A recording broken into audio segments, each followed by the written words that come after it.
Vía Pública.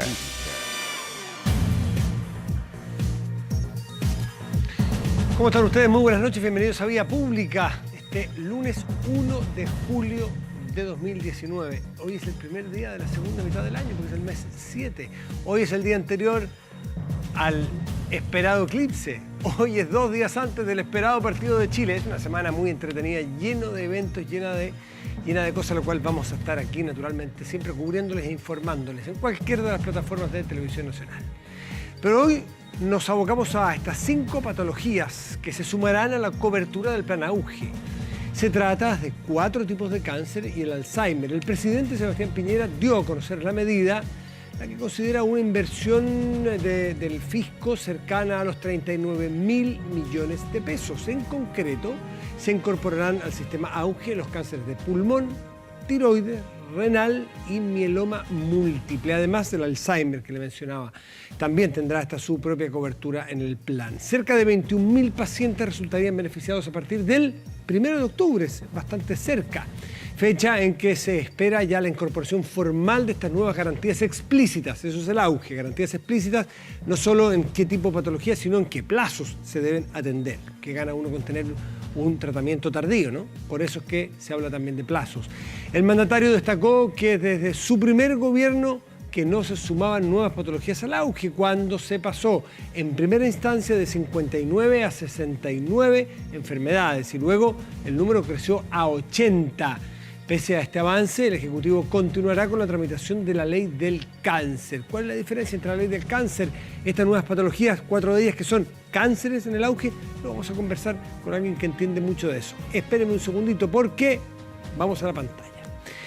¿Quién fue el gran ganador del histórico encuentro entre Estados Unidos y Corea del Norte? ¿Donald Trump o Kim Jong-un? La pregunta está planteada. Usted puede contestar, puede responder a través de nuestro fanpage en esta suerte de encuesta que estamos haciendo. Y vamos a hablar sobre ese tema también en nuestra segunda mitad. Pero enfoquémonos en estos cánceres, esta tremenda noticia que significa que haya 39.000 millones fiscales más enfocados en 4 tipos de cáncer. Hay muchísimo más, pero se parte por estos 4 y vamos a conversar con Carolina Goich, que es senadora del Partido Demócrata Cristiano, que es miembro de la Comisión de Salud y ha sido una de las senadoras que usted probablemente más ha visto empujar esta ley del cáncer, en fin. Carolina, gracias por estar aquí. Buenas noches. Buenas noches. Esta es una noticia imposible no catalogarla de muy buena. ¿Suficiente? O sea, efectivamente, es una buena noticia, un anuncio que uno valora. De hecho, nos había llamado la atención que cuando se envió inicialmente este decreto no contemplara cáncer de pulmón, porque al menos cáncer de pulmón dábamos por descontado que se iba a incorporar. Ahora, sin duda, es una buena noticia, pero no es suficiente. ¿Cómo se eligen estas 4? Porque son las 4 que tienen más, las que presentan más cantidad de muertes en nuestro país. Aquí hay todo un procedimiento que además está normado en el decreto Auge. Tú sabes que esto se hace cada 3 años. Sí. O sea, no es cosa de llegar a incorporar tratamientos. Pero aquí cuando uno habla de cáncer, la pregunta de fondo es ¿qué vamos a hacer con los cánceres? O sea, seguimos dividiendo entre aquellos que no están en el auge y los que están en el auge. Que yo entiendo que un poco para allá va. O sea, legítimamente hoy día una persona se pregunta si mi cáncer es de cabeza o cuello o mi cáncer es de páncreas, no queda incorporado. O sea, uno aplaude, y qué buena noticia para la gente que tiene hoy día cáncer de pulmón, que va a tener una realidad distinta respecto de tiempos de espera para el diagnóstico, para el tratamiento, va a incorporar medicamentos también, o sea, eso es bien importante. Vamos primero a qué significa exactamente que estén en el auge y qué pasa con los otros cánceres, pero primero preguntarle y reiterarle, ¿por qué se eligieron estos 4? ¿Cuál es el factor de decisión? La lógica del auge es costo-efectividad y probablemente esto tiene que ver con la cantidad de gente que tú abordas con determinados recursos. Perfecto. Entonces, lo que uno dice acá... ¿Y en esa elección ustedes están de acuerdo en estas 4 que hayan sido? Si había plata o recursos para partir con estas 4. Tiene que ver con criterios técnicos, con los recursos. Hay toda una discusión ahí. Porque uno hoy día tiene que ver en qué consiste, cuáles son los tratamientos que se incorporan. Hay una discusión respecto de, cuánto va a poder hacer el sector público, cuánto se va a comprar el sector privado, que es parte de lo que esperamos que se conozca hoy día. Y ahí permíteme distinguir algo, porque yo valoro hoy día este anuncio, pero lo que yo espero es que nosotros avancemos en lo que hemos planteado en la Ley Nacional del Cáncer, que es estructurar una política pública completa, con una mirada integral para ver cómo abordamos el cáncer, desde la prevención, la detección precoz, la formación de recursos humanos, muy importante. O sea, ¿está hoy día preparado el sistema público para abordar las 4 garantías del auge que se incorporaron? tenemos la red de centros oncológicos, que es lo que decimos, aplaudimos. El presidente hoy día las enumeró, ¿no es cierto?, en cada una de las regiones donde había un centro oncológico proyectado en 8 años. Pero ¿están los recursos para construir esos centros? ¿Me entiendes? O sea, ¿va a ser el sistema público capaz de asumir esto? ¿O lo que vamos a hacer es acrecentar listas de espera? ¿O lo que yo temo, y espero que aquí nos lo señalen con mucha claridad, vamos a terminar comprando al sector privado estos tratamientos? Yo quiero que se fortalezca el sector público y la capacidad que tiene el sector público. Pongámonos un caso, una persona le detectan un cáncer el 2 de octubre de este año. Sabemos que parte el 1 de octubre, debería partir. Bueno, esta persona dice, bueno, pese a la pésima noticia, yo por lo menos sé que estoy cubierta un cáncer de los pulmón, por ejemplo. Usted dice, no están a lo mejor todas las infraestructuras preparadas. Bueno, hay que ir al sector privado. Eso es por mientras se establece, se fortalece la estructura pública para atenderlo, ¿no? O sea, ahí está el punto, ahí está el punto. O sea, si alguien cree que con incorporar 4 cánceres al auge, que lo aplaudimos, reemplazamos lo que estamos haciendo a la Ley Nacional del Cáncer, o sea, se terminó la promesa incumplida del presidente respecto al financiamiento de la Ley del Cáncer para que sea operativa, para que no sea humo, para que no sea solo titular, eso no es así. O sea, este buen anuncio no reemplaza lo que tenemos nosotros en tramitación en el Congreso. A mí me llamó la atención hoy día que el presidente de la República dijo la ley que ya está tramitada. Sí, pues dijo que está aprobada en el Congreso. Está aprobada. Eso le pareció entender. Eso leí yo al menos. Oye, está recién en su primera etapa de tramitación en la Comisión de Salud. Ahora vamos a Hacienda.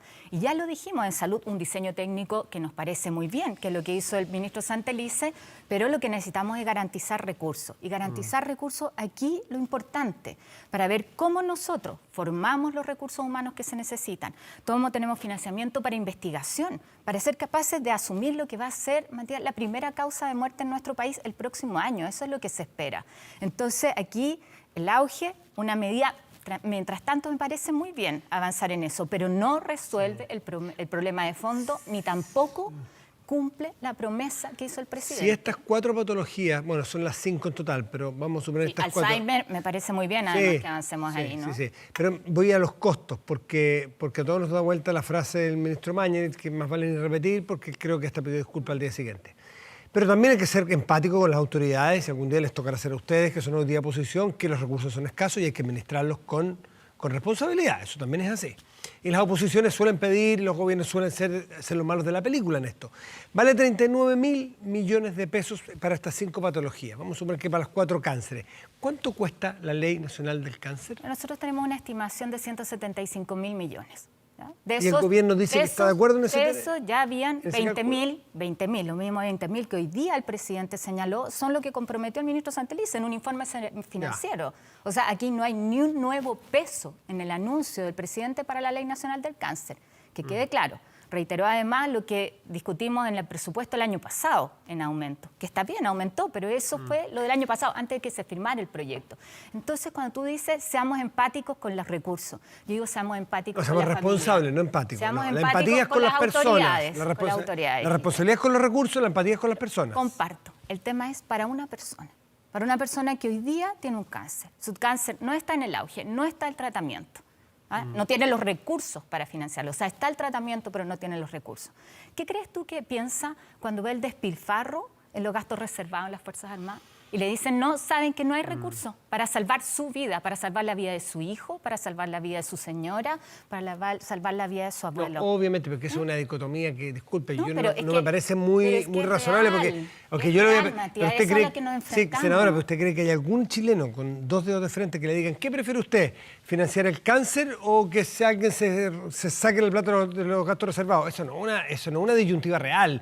Obviamente que esto está mal y obviamente que esto está bien. Hoy día no hay respuesta para decir que no hay financiamiento, porque son recursos. Lo que te he dicho en monto, que además uno dice, no lo financiemos todo con vía del Estado, o sea, que puede haber aportes de privados, generamos un mecanismo para que las empresas puedan aportar en la ley, un incentivo tributario, pueden aportar los gobiernos regionales, pero nadie puede pensar que el Estado no ponga financiamiento permanente. O sea, en la ley Ricarte Soto pusimos 100.000 millones de pesos, además permanentes, que era lo que el ministro Mañalich cuestionó, permanente.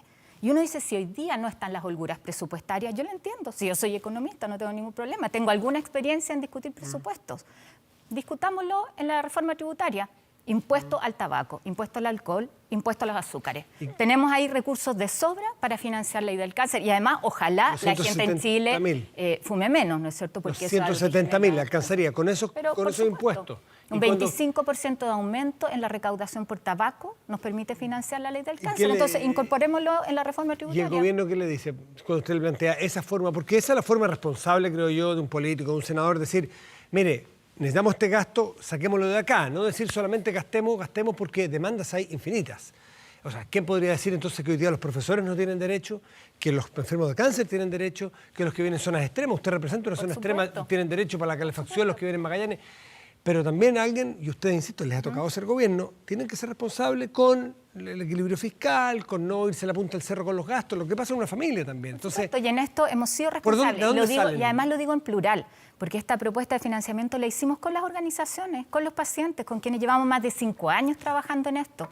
Porque además, si tú logras detectar a tiempo un cáncer, que es parte de lo que decimos, el llegar a tiempo, tú salvas vidas y probablemente gastas menos recursos que en etapas más tardías. Pero el punto acá es si existe o no la voluntad política. Mira, el cáncer cobra la vida de 3 personas por hora. 3 personas por hora en nuestro país. Son 72 personas diarias. Pero es que cuando uno se imagina eso, dice, o sea, ¿qué puede tener mayor prioridad en nuestro país? Nada. O sea, entonces, nadie puede discutir lo importante que es. Pero yo hago una pregunta así desde la lógica ciudadana de la República de la ignorancia. Si usted dice, la plata está. Si un gobierno lo hace, puros aplausos. ¿Por qué no lo hace? No creo que sea gente mala que quiera que la gente de cáncer se muera de cáncer, sino que ¿por dónde está? Porque a mí no me calza. No me cierra el círculo. Yo tampoco entiendo. Yo tampoco lo entiendo. O sea, aquí se firmó la ley, el proyecto de ley, y cuando lo firmó el presidente en La Moneda, todos aplaudimos. ¿Y él sabía que eran 170.000 millones? Probablemente no sabía que eran 170.000 millones, pero... ¿Y cuando usted conversa con el presidente, pero espérate, ¿tú crees que el presidente de la República firmó el proyecto de ley pensando que esto no iba a significar ningún recurso? Que no iba, o sea, a mí me cuesta creer eso, si al final es un mínimo de seriedad tal cual como tú dices. Si firmas un proyecto, si haces un anuncio, el anuncio del presidente fue a las familias de Chile pueden estar tranquilas, que si tienen un cáncer, si enfrentan el diagnóstico de cáncer, van a tener el tratamiento, van a tener el apoyo. Eso lo dijo en la FALP, yo estaba presente ahí, yo lo aplaudí en primera fila cuando lo dijo, cuando señaló que iba a respaldar la Ley Nacional de Cáncer. Entonces, aquí lo que uno apela es a la seriedad también en cómo se plantea un compromiso. Por supuesto. O sea, por algo, hoy día la CADEM, 34% me parece que era el porcentaje, que señalaba que el presidente no cumple lo que señala, que este es un gobierno que no cumple. O sea, tenemos el titular muy bonito que todos compartimos, todos sabemos que es prioridad, que es las principales preocupaciones de las familias en Chile. Firmas un proyecto de ley, lo llevas al Parlamento, pero no tiene el financiamiento.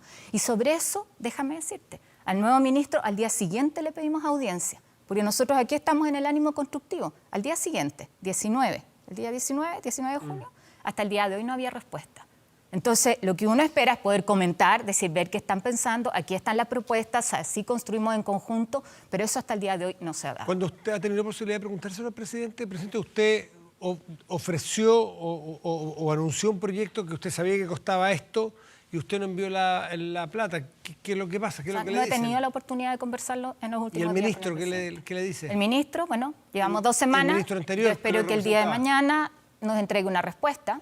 Y el ministro Santelice, ¿qué le decía? O sea, ahí quedamos. ¿Pero qué le decía? Cuando usted decía, oiga, cumplan pues. ¿Cuál fue la respuesta? La respuesta fue, lo vamos a discutir en la ley de presupuesto año a año. Entonces yo te digo hoy día, ¿por qué nosotros peleamos tanto, insistimos tanto en una ley nacional de cáncer? Porque si no pasa esto, cambia el ministro, cambia la prioridad. Un ministro tenía una mirada respecto del cáncer, convocó a las sociedades científicas, la sentó a la mesa, fantástico. Este ministro partió descalificando a las sociedades médicas y las sociedades científicas. Entonces, cuando tú tienes una enfermedad que va a ser la principal causa de muerte en nuestro país, no puede depender del cambio del ciclo político, del cambio de una autoridad o del cambio del presidente. Por eso, financiamiento permanente. Permanente que no dependa de la ley de presupuesto. Exactamente. Esa es la ley de Significa que como Estado nos comprometemos, el Estado de Chile se compromete a un Plan Nacional de Cáncer que en 5 años establece metas concretas, pero además llega para quedarse. Si el cáncer, mira, van a enfrentar lamentablemente la mitad de los hombres en nuestro país y 1/3 de las mujeres. Entonces, por eso decimos, esto no es solamente como hemos venido haciendo las cosas, priorizando cierta garantía en determinados tratamientos. Esto es algo que tenemos que abordar en su conjunto, por la dimensión que tiene. Senadora Goich, el que presente hoy día, en el contexto de esta discusión de la ley del cáncer, que la venimos escuchando hace un rato, el que presenten estos 4 cánceres en el auge, ¿acaso no es una noticia decirle, entonces no va a haber ley nacional del cáncer? Yo espero saber eso. Porque va a ser redundante, insisto nuevamente, porque esto es muy técnico y usted está muy especializado en este tema. ¿Qué pasa si es que mañana se aprobara una ley del cáncer, ley nacional del cáncer, con el presupuesto que usted dice?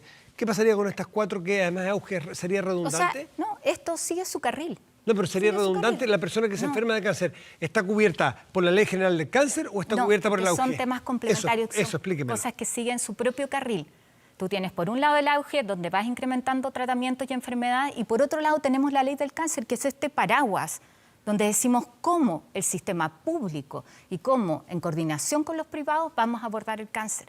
O sea, a mí lo que me interesa es que en cada una de las regiones del país las personas tengan acceso a un centro oncológico donde puedan hacer la mayor parte de los tratamientos, lo que es posible hacer. Eso requiere financiar la infraestructura. El presidente hoy día dijo del orden de 300.000 millones. Son 8 años. ¿Van a estar los recursos para eso o no? ¿O vamos a terminar derivándole y comprándole a la clínica Las Condes los tratamientos? Ya, eso es lo que yo quiero clarificar. ¿Pero me entiendes? Sí, lo entiendo por un lado, pero ley del cáncer, que es la política pública, es como nos ordenamos en los esfuerzos. Ya, pero también hay recursos en esa ley nacional del cáncer que ojalá que esté luego, pronto y aprobada. Eso va a incorporar no solo infraestructura, no solamente preparación de capital humano, sino que además tratamientos. Por supuesto. Pero ahí es donde tenemos... Qué buena tu pregunta, porque claro, los que están en el auge, muy bien. Pero el que no está en el auge, hoy día queda sujeto a si hay financiamiento o no. ¿Quién clasifica para el auge? O sea, ¿Quién no está en el auge? Hoy día tú tienes 17 cánceres que están en el auge y tienes muchos cánceres que no están. Y además tienes tratamientos que no están en la canasta del auge. Y que, como se actualiza cada 3 años, puede ser que no estén. Y que son tratamientos que hoy día pueden salvar vidas, pero que no están incorporados. O si estás en la ISAPRE, no están codificados. Entonces tú necesitas algo que sea más dinámico. Pero la Ley Nacional de Cáncer en los tratamientos, voy a suponer una que está en el auge, a mí me cubre por la Ley Nacional del Cáncer, que no está aprobada todavía, pero vamos a suponer que se aprueba. Entonces, ¿cuál es la utilidad complementaria de tener un auge que es la misma... Se fija el mismo tipo de cáncer que ya está en la Ley Nacional del Cáncer? No, Eso es la explicación. La Ley Nacional del Cáncer lo que buscamos es abordar todos los cánceres. Ya, pero porque mira, si es de sentido común. A ti te dicen, mira, fueron tus pulmones, ahora bienvenidos, si están cubiertos. Pero fue tu páncreas, entonces no. Sí, pero... Oye, eres una persona... Auge no... Sí, pero es que... ¿Me entiendes la Yo estoy diferencia? explicándome mal. Vamos a quedarnos en pulmones. Vamos a suponer que tenemos aprobada la Ley Nacional del Cáncer.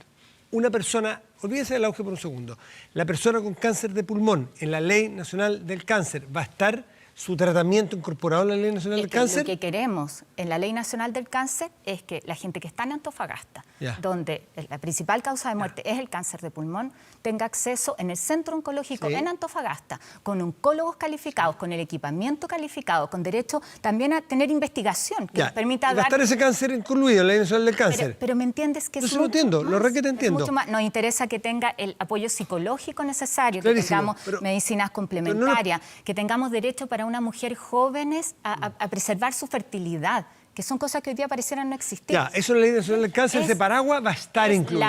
Pulmón, entre otros, que quiero ir al ejemplo del pulmón. Y ahora se integra por auge, pulmón. Eso es lo que me parece que me lo explique, porque claramente yo estoy entendiendo mal esa redundancia. ¿Para qué va a servir que esté en el auge? Insisto, lo que hace el auge te establece garantías respecto de oportunidad, de calidad.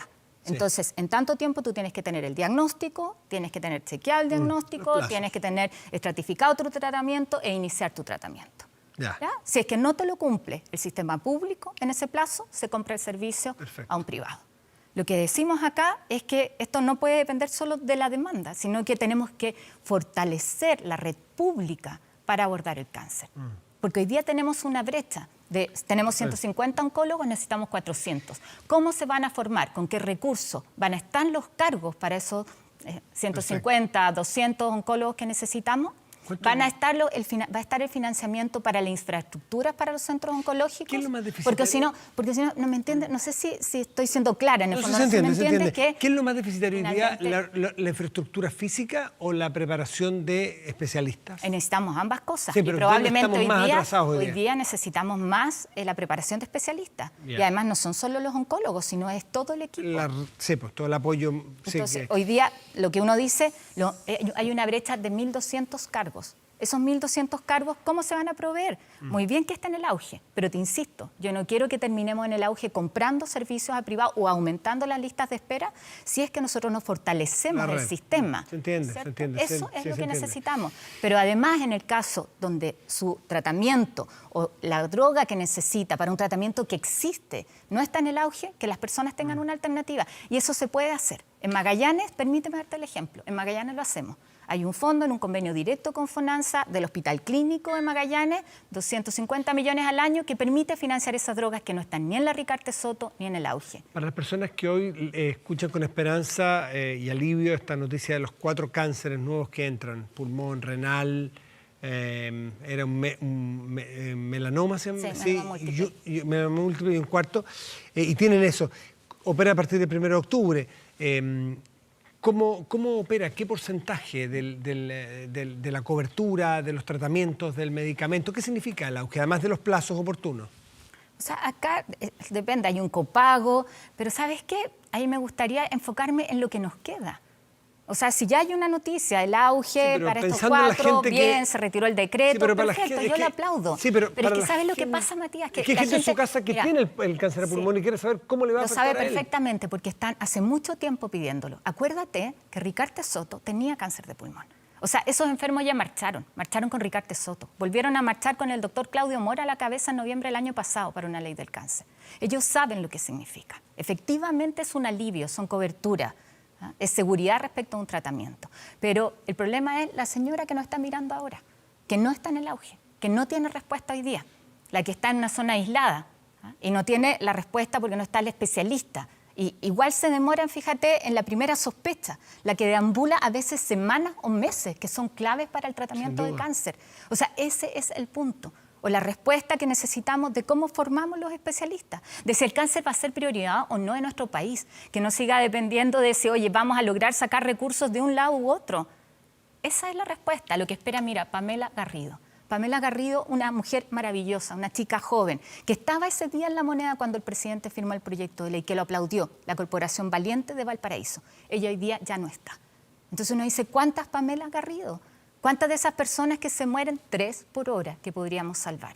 Entonces, aquí, bienvenido lo que se hizo, pero eso no reemplaza el trabajo que hemos venido haciendo. Espero que no reemplace tampoco algo que para nosotros es muy importante, que es una institucionalidad público-privada, que es un consejo de cáncer que lo que hace es velar porque se cumpla el Plan Nacional de Cáncer. O sea, aquí lo que hizo el ministro anterior, el ministro Santelice, yo se lo reconozco, sentó a la mesa a las sociedades científicas, a las sociedades médicas, a las agrupaciones de pacientes y armaron el plan de cáncer en conjunto. Eso es muy importante y eso es algo que no se puede perder. ¿Sabes por qué te lo digo? Porque en la Ley Nacional de Cáncer, en la propuesta que hizo el presidente, esta institucionalidad que nosotros esperábamos que contara con recursos, que pudiera hacer estudio, tiene 0 pesos. ¿Sabes cuánto tiene el Consejo Técnico y el Consejo que se arma para ISAPRE? En la propuesta que espero que empecemos a discutir mañana con el ministro Mañalich, 350 millones de pesos anuales. O sea, 350 millones de pesos para ISAPRES, para cáncer, 0. O sea, de eso estamos hablando. ¿Dónde están las prioridades? ¿Y dónde está el cumplimiento del compromiso del presidente Sebastián Piñera? Carolina Goich, senadora demócrata cristiana, muchísimas gracias por estar esta noche aquí en Vía Pública. No, solo un último mensaje a las familias que hoy día están enfrentando un cáncer, decirles que no están solas, que vamos a seguir trabajando en este tema con fuerza. Y yo sé que no lo vamos a conseguir todo, pero sí tenemos que dar avances sustantivos por ellas. Gracias, senadora, que esté muy bien. Hacemos una pausa, volvemos. La pregunta que está planteada es que tiene que ver con el tema que hablaremos a continuación. ¿Quién fue el gran ganador de este histórico encuentro entre Estados Unidos y Corea del Norte? Hasta ahora, Donald Trump, 45. Kim Jong-un, 55. Pausa y volvemos.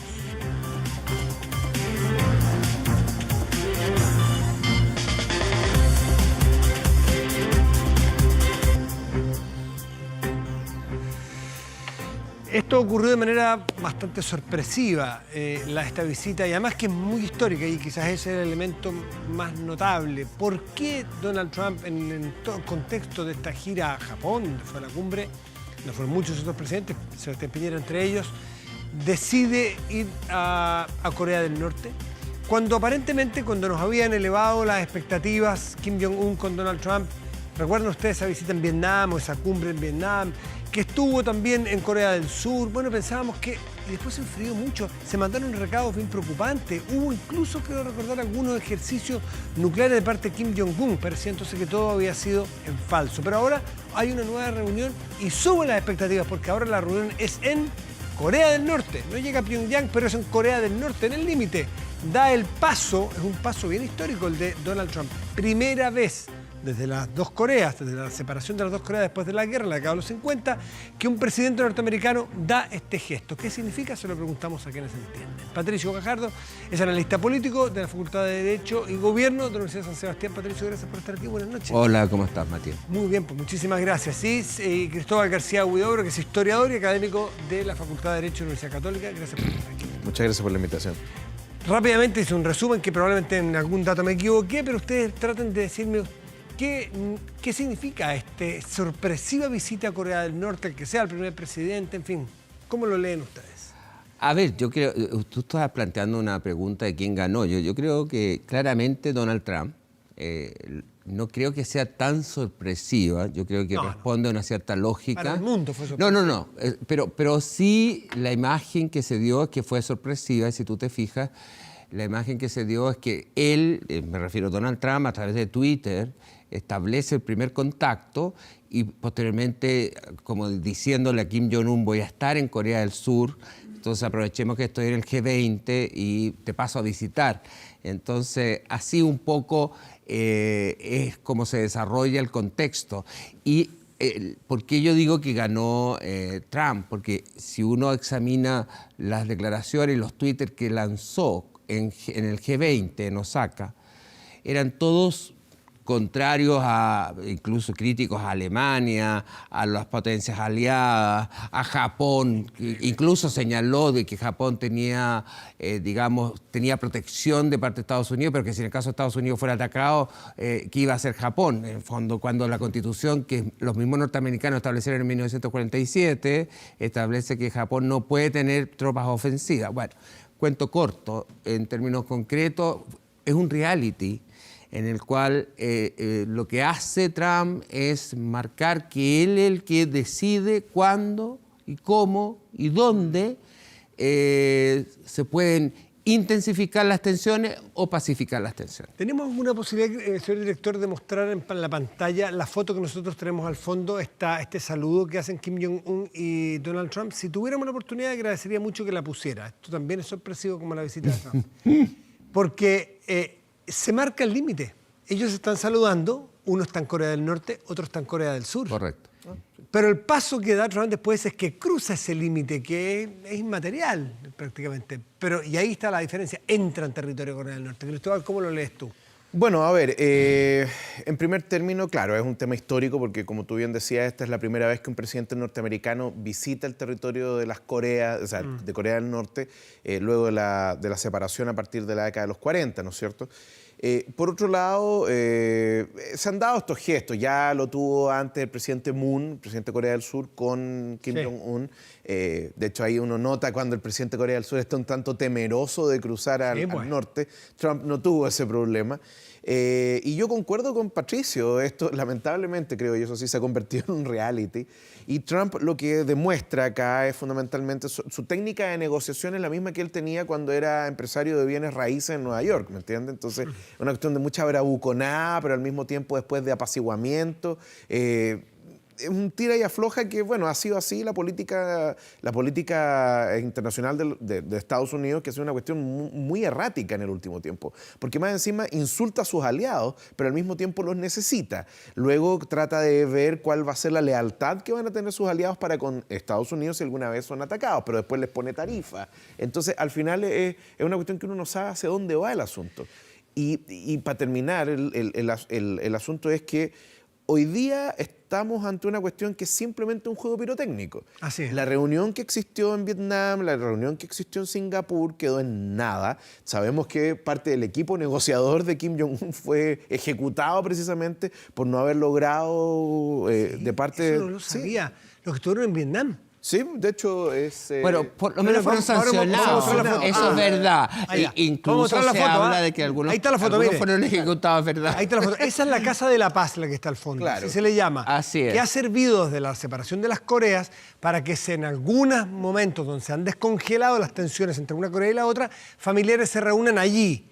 Pero también es para conversar. Para negociar y conversar. Hay que recordar que en estos momentos Estados Unidos está en guerra con Corea del Norte. Lo que pasa es que hay una... Y es una coalición de las Naciones Unidas que está en guerra. Cristóbal, antes de que saquen la imagen, esa frontera de baldosa, o cómo llamarle, que está abajo... Es un tocón de concreto. De concreto. Ese es el límite en las dos Coreas. Ahí está uno en cada Corea. De hecho, las negociaciones se hacen ahí adentro y hay una mesa que está en la mitad, entonces no significa que ninguno de los dos pasa. Muy simbólico todo. Bueno, Trump pasó ahora. Sí, claro. Y Kim Jong-un también. Lo que pasa es que, además, cuando tú entras a estas casas que tienen esta mesa que dice Patricio, tú ves que hay guardias a los dos costados. Correcto. Y están en posición de ataque, es una posición de amenaza. ¿Ya?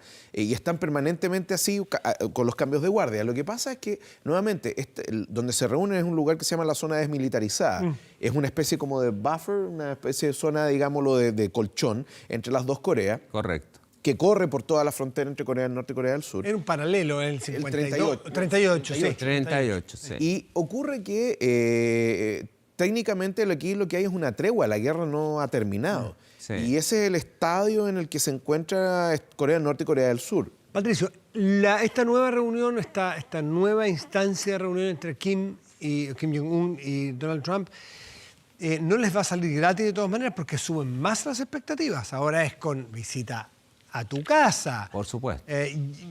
Llega un punto en que alguien se las va a cobrar, supongo, ¿no? Y el reality show tiene que entregar. Tiene que continuar. Además, súmale el hecho de que el gobierno de Corea del Norte, de Kim Jong-un, ha mantenido, y todos los gobiernos, los Kim, desde que termina la guerra del año 53, de su abuelo. Correcto, siempre ha mantenido como el enemigo permanente y que la invasión permanente es de Estados Unidos. Entonces, esto tiene un significado sumamente potente para la población también, depende de la propaganda que se haga del caso en la población de Norcorea. Pero también vemos el punto desde el manejo de que el presidente Trump hace pocas semanas atrás lanzó su candidatura. Por lo tanto, él tiene que hacer sentir de que el mundo está en sus manos. Y lo hace sentir a cada rato porque rompe acuerdos con Irán, aumenta la tensión. Estábamos a punto de a través de un dron, ¿no? Iniciar un bombardeo que a último momento él decidió. Ahora dijo, después de la reunión y después de pasar a Corea del Norte, que va a comenzar a trabajar su equipo, es decir, lo que se había echado, lo que había vuelto a foja cero, como muy bien señalaba Cristóbal, después de Hanoi, ahora vuelve a trabajar el equipo. O sea, en el fondo, el votante trumpista ve que hace realidad el hacer Estados Unidos grande una vez más, porque el mundo está en sus manos.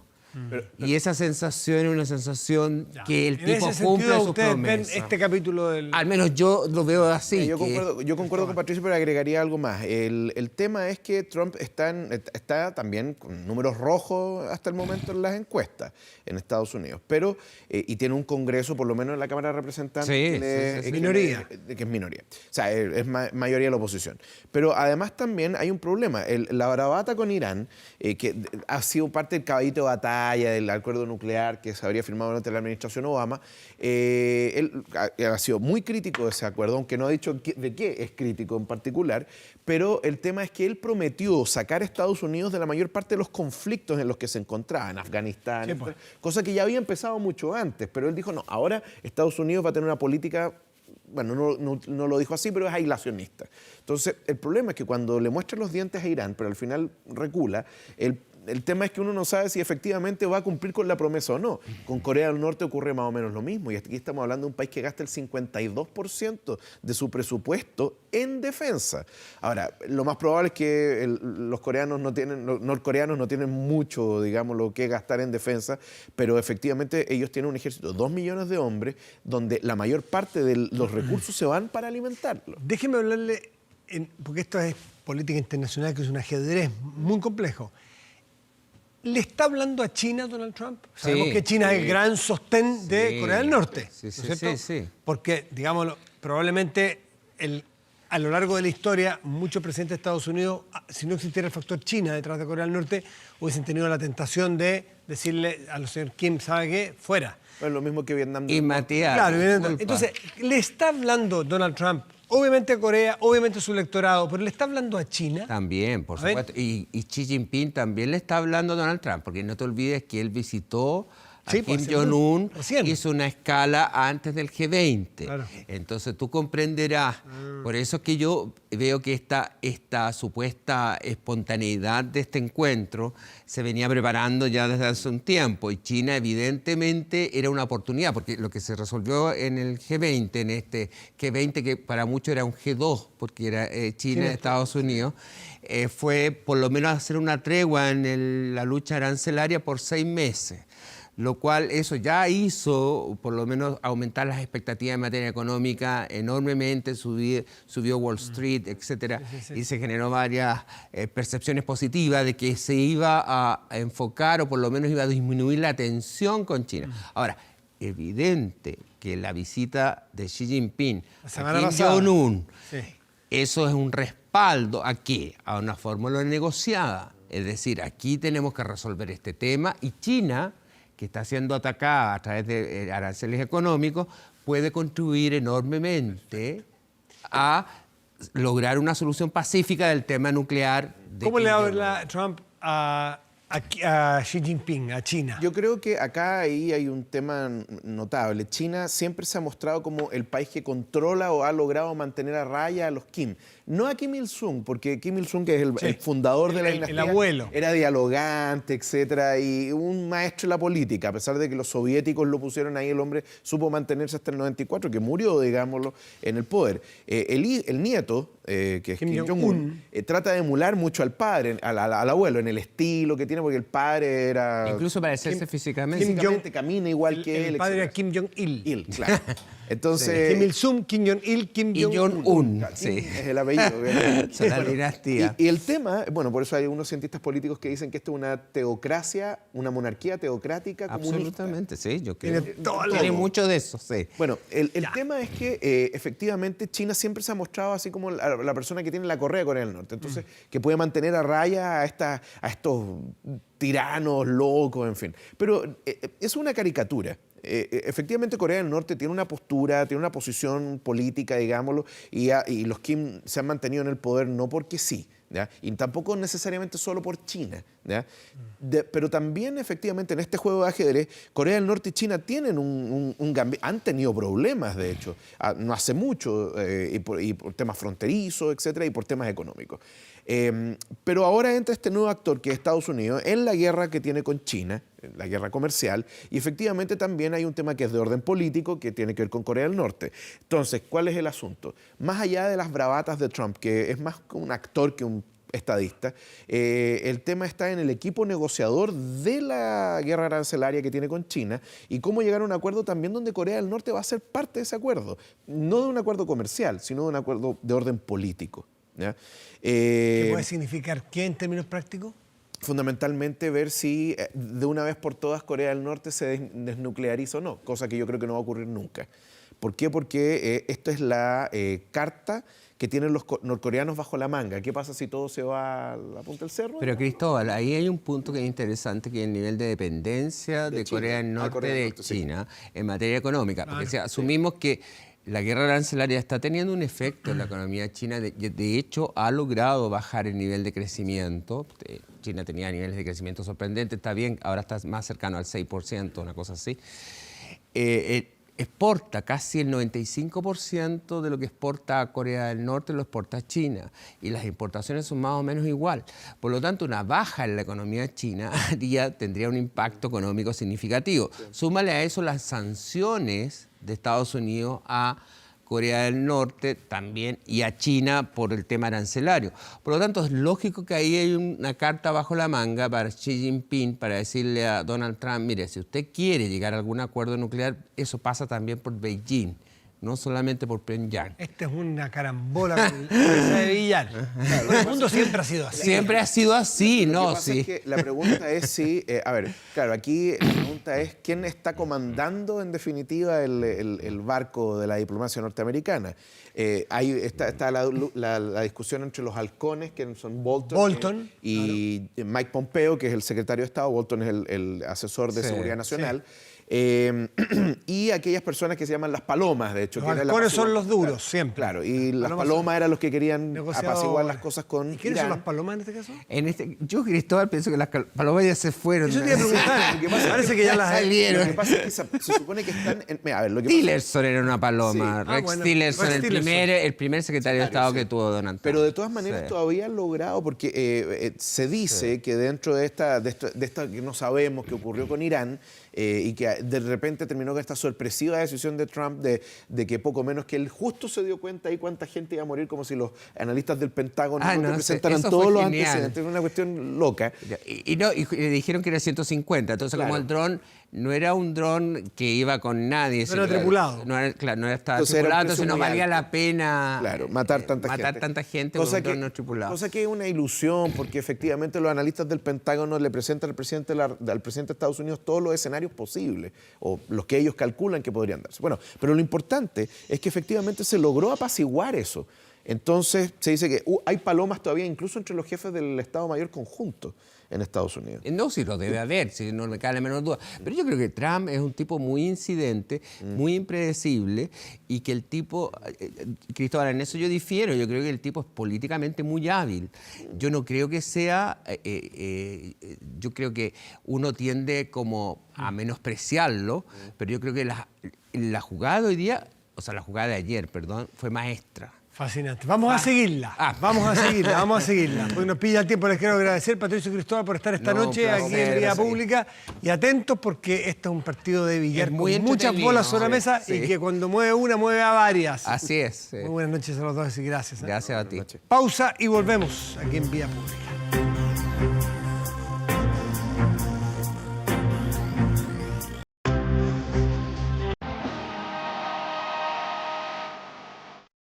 Ya estamos de vuelta aquí, revisamos el resultado de la pregunta que les hicimos, a lo que los invitamos a participar, y tenía que ver con esta visita de Donald Trump a Corea del Norte, Kim Jong-un. ¿Quién es el gran ganador histórico a su juicio? Kim Jong-un, la mayoría cree que es el ganador, 55%, 45% cree que es Trump Donald, presidente de los Estados Unidos.